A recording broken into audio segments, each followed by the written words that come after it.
नमस्कार। आज बात करते हैं उस जबरदस्त कहानी की, उस सफर की जिसने ये तय किया कि भारत आखिर बनेगा कैसा देश। जी हाँ, हम बात कर रहे हैं भारत के संविधान के बनने की, वो नियम पुस्तिका जिसने हमारे पूरे राष्ट्र को एक शक्ल दी। जरा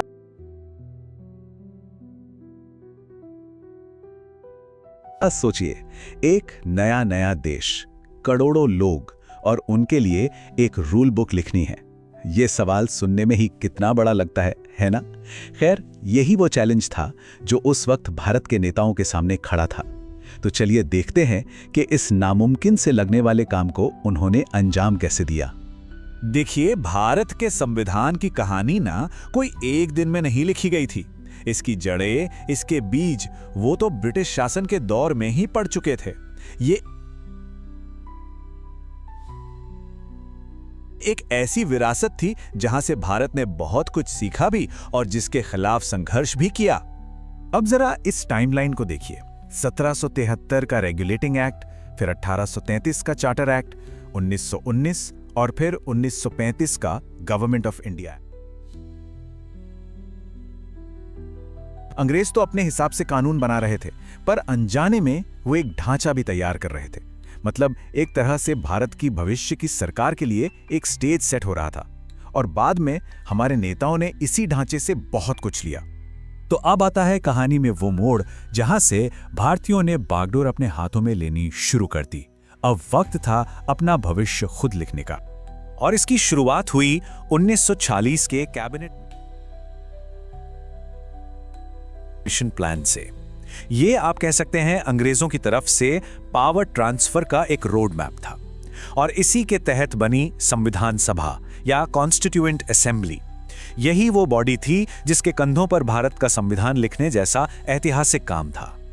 अच्छा, तो सवाल ये उठता है कि इस सभा में लोग आए कहां से थे? तो देखिए, इसके ज्यादातर सदस्य जो थे उन्हें प्रांतीय विधानसभाओं ने चुना था। और हिसाब किताब कुछ ऐसा था कि हर 10 लाख लोगों पर एक नुमाइंदा। कोशिश यही थी कि यह सभा सच में पूरे भारत की आवाज बन सके। और वो ऐतिहासिक दिन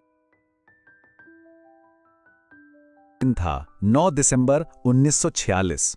ये तारीख याद रखने वाली है। इसी दिन संविधान सभा की पहली बैठक हुई।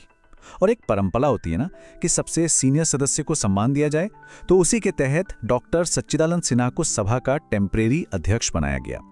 लेकिन ये तो अस्थायी व्यवस्था थी। बहुत जल्द ही सभा ने अपने स्थायी अध्यक्ष को चुन लिया और वो थे डॉक्टर राजेंद्र प्रसाद। फिर उन्हीं की अध्यक्षता में संविधान बनाने का ये पूरा लंबा सफर तय हुआ। तो अब सवाल आता है कि आखिर वो कौन लोग थे? कौन थे वो विजनरीज जिन्होंने इतना बड़ा दस्तावेज तैयार किया? चलिए अब मिलते हैं भारत के संविधान के इन आर्किटेक्ट से। देखिए, एक तरफ तो संविधान बनाने का काम चल रहा था, लेकिन दूसरी तरफ देश भी तो चलाना था, है ना? तो इस ट्रांजिशन फेज के लिए एक अंतरिम सरकार, मतलब एक टेम्पररी गवर्नमेंट बनाई गई। और मजे की बात यह थी कि इसमें वही बड़े नेता थे जो संविधान सभा में भी थे। नाम देखिए, जवाहरलाल नेहरू, सरदार वल्लभ भाई पटेल, डॉक्टर राजेंद्र प्रसाद। ये लोग सिर्फ आजादी के हीरो नहीं थे, ये असल में एक नए देश की नींव रख रहे थे। मतलब एक साथ दो दो बड़ी जिम्मेदारियां निभा रहे थे। और एक बात जो सच में कमाल की थी, वो था इस सभा का काम करने का तरीका। उन्होंने एक बहुत ही स्मार्ट अप्रोच अपनाई। इतने बड़े काम को छोटे छोटे टुकड़ों में बांट दिया गया।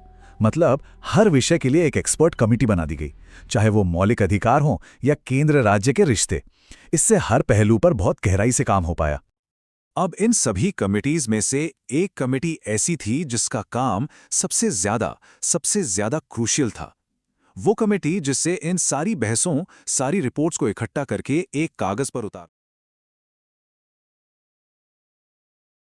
एक ड्राफ्ट तैयार करना था। और वो थी मसौदा समिति, यानी ड्राफ्टिंग कमेटी। 7 सदस्यों की इस टीम का काम था कि बाकी सभी कमिटीज की रिपोर्ट के आधार पर संविधान का एक फाइनल टेक्स्ट तैयार करें। मतलब सारी मेहनत का निचोड़ निकालने की जिम्मेदारी इन्हीं पर थी। और इस सबसे जरूरी कमेटी के अध्यक्ष थे डॉक्टर B.R. अंबेडकर।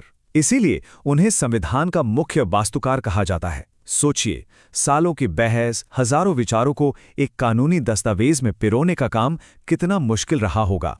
2 साल, 11 महीने और 18 दिन, जी हाँ, इतना वक्त लगा दुनिया का सबसे लंबा लिखित संविधान बनाने में। यह आंकड़ा ही बताता है कि ये काम कितना बड़ा था और इसमें कितना डेडिकेशन लगा होगा। तो इतनी मेहनत के बाद अब हम कहानी से में पहुंचते हैं जहां ये ऐतिहासिक दस्तावेज हकीकत बना। वो पल जब एक संविधान का और उसके साथ एक नए राष्ट्र का जन्म हुआ। ये थे वो आखिरी और सबसे अहम पड़ाव। 22 जुलाई 1947 को तिरंगा अपनाया गया। फिर आई 26 नवंबर 1949 की तारीख, जिस दिन हमारा संविधान पास हुआ, एडॉप्ट किया गया।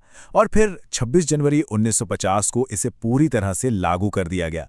और हाँ, यही वो दिन है जिसे हम सब रिपब्लिक डे के तौर पर मनाते हैं। और एक बहुत ही दिलचस्प बात बताऊं, संविधान का जो ओरिजिनल डॉक्यूमेंट है ना, वो प्रिंटेड नहीं है। उसे हिंदी और इंग्लिश दोनों भाषाओं में बहुत ही खूबसूरती से हाथ से लिखा गया था। ये अपने आप में इस दस्तावेज की अहमियत को दिखाता है। तो ये थी हमारे संविधान के बनने की कहानी, एक ऐसा ब्लूप्रिंट जो 75 साल से भी पहले तैयार किया गया था। पर असली सवाल तो आज भी यही है कि अतीत में लिखा गया ये दस्तावेज आज के भारत और आने वाले कल के भारत कैसे दिखाता है। सोचने वाली बात है ना।